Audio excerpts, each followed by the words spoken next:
these Orioles are not lollygaggers. They are not. It's a great reference, by the way. That's the best baseball movie out there, is it right? Yes, it is. They're looking good, playing good baseball right now, Rob. They really. I've got like 2012 vibes with this team. Yes. I don't know if you do. It's like I'm glad you said that. Not nice. Yes. Well, I don't want Why Not. Why Not didn't end well. Right, it was fun, but it did not. You're right. But that's, I'm kind of getting that vibe where the teams kind of overlooked them. They weren't expected to do much. And you looked at the roster and there were some pieces. And then, remember the rotation. Right. Who started the wild card game? Joe Saunders. Yes. Steve Johnson was warming in the first inning. They were just kind of piecing things together. Ended up being kind of a magical season, even though it ended a little early. And Nate McLouth's fly ball might have been fair, not foul for that home run, but in Yankee Always Stadium. the Yankees, isn't it? Always the Yankees. Yankees. It's not Jeffrey Mayer is always foul or something fair. weird. Something. Yes. There's a reason we don't like them. They're doing this without one of the production of one of their young stars. What's going on with my man Mountcastle? Yeah, you're hoping that he's starting to break out of it. He was 17 for 87 in July after having a great June. He has not homered since July 3rd, and he started out August 2 for 12. Then he had the 2 hits Friday night. And they were both like line drives soft to right field that fell in. I think one was a broken bat, it sounded like, but you'll take those. He had a hit in his first at-bat yesterday. That's 3 out of his last 4. Maybe it's just all the extra hitting he's doing. He's talked about, and Brandon Hyde said this, he's got to adjust. Teams are pitching him differently. He's always adjusted in the past. He said that he's either not getting anything to hit or he's not hitting the balls that he should, and maybe that's going to change.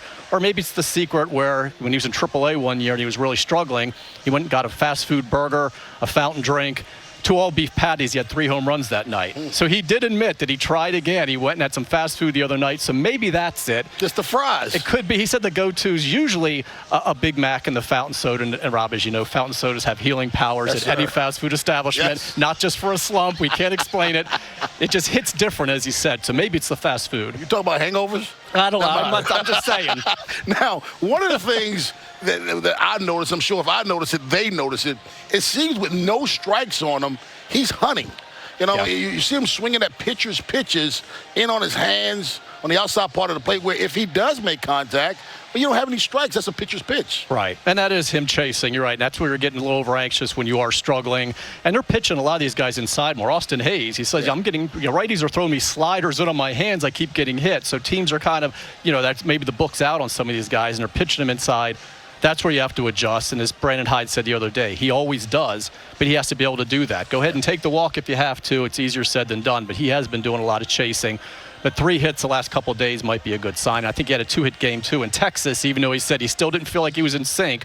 But the ball is starting to fall for him a little more. It is. It's starting to fall. Let's hope it will continue to do so. Speaking of the ball falling, Terrin Vavra, he's starting at second base, batting 3rd today, which is a statement in and of itself. This kid is he's raking right now. He's an on-base machine, and I could say, well, of course we knew that. He has a career .410 on-base percentage in the minors. He's a .306 hitter in the minors, but that doesn't always translate to the big leagues. So they really didn't know.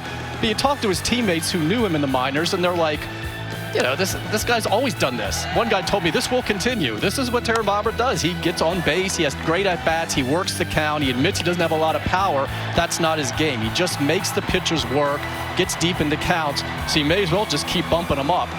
What's impressing me, though, is that his wife Carly's due with their first child at the end of this month. Now, you would think that would at least rattle him. He's being introduced to the majors, and he's got a child on the way, and nothing is bothering him. And that was something else some teammates said. He's always just been a really relaxed, calm guy. But, Rod, we've been there. Every time the phone buzzes, you would think he would jump out of his skin. Tatum's due the end of the month. He says, we were told that she's not going to deliver early. It's going to be fine. I'm old enough, I had a pager back then. That's a little embarrassing. I don't think they had cell phones, but I just know it was hard enough to cover sports as a sports writer, let alone be playing Major League Baseball with a child who's due on the way this month. But he's handled everything and putting up great numbers. 5-game hitting streak. He's 7 for 15 during it. Yeah. And again, it's just those great at-bats, quality after quality after quality. We're looking forward to see what he can do defensively at second base. Speaking of defensively, this time in the outfield, Brett Phillips comes over and trade via cash considerations.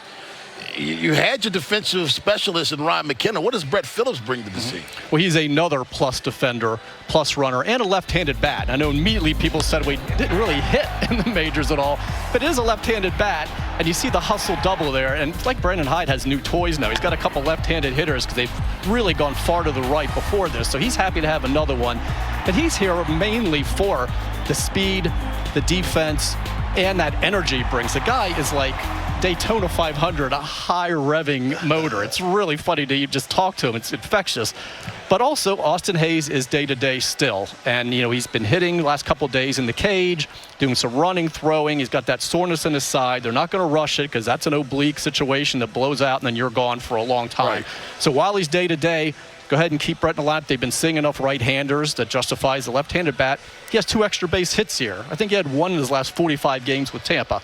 So, he's contributing in other ways. And then who knows what Kyle Stowers could eventually come back. They're expecting. Yusniel Diaz could end up coming back if he starts hitting in AAA, which he really hasn't been.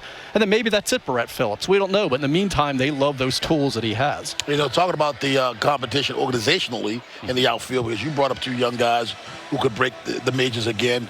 But talk about on this team, this 26-man roster, there's a lot of competition when Austin Hayes comes back for that outfield. Right. And McKenna has been a big contributor. And some people might think it's kind of redundant with Phillips and him, but he does hit from the right side. And you always want the extra plus defenders. That's going to be a fun outfield to watch. When you have Hayes back and Mullins, and you have Phillips out there, or when you have McKenna, these are plus defenders, and it kind of is maybe a little bit like the Devereaux, Finley, Anderson days, as long as we're celebrating the 30th anniversary of Camden Yards. You'll take all the plus defenders you can get, and that speed, which could come in handy as a pinch runner, as a defense replacement later. I think Phil Bradley was a part of that, too. Yes, he was. Yeah, so that was a very, very crowded outfield. Now, Roch, since we're talking about the 30 years of Camden Yards celebrating this, you and I both big-time Oriole fans and worked for the team. You displayed your fandom back in 2014.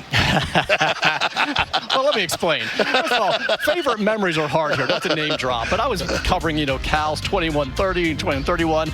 But yes, 2014, they win a division. Clinchmas is my favorite because they finally won the division here. The party moved outside. It was when you lost Monica Barlow to cancer in spring training, so they dedicated the season. But in 2012, let me explain this. Brian Mattis took a bucket of ice water and dumped it over my head after the wild card win in Texas. He finds me on the field in 14 after they win the division. He's like, Roch, we got to do this again. This time it was a beer. It looks like I'm drinking it. I swear I was just protecting my hair. So I tilted the head back. Did any of it touch my lips? It's so good when it touches your lips. But I'm not going to confirm that there was anything that I drank out of that. I was just protecting the hair. This looks like a regular Friday night for Roch Kubatko to me. But you can sit here fooling people if you want, but You know what worried me? Imagine getting pulled over on your way home and trying to explain to the officer, I wasn't drinking. I reek of champagne and beer because I'm just wearing it. Part of the ensemble. Roch, now we got to let you go because you're sucking up my air. It's getting hot up here with you. Thanks a lot. Go to School of Roch on MASNsports.com.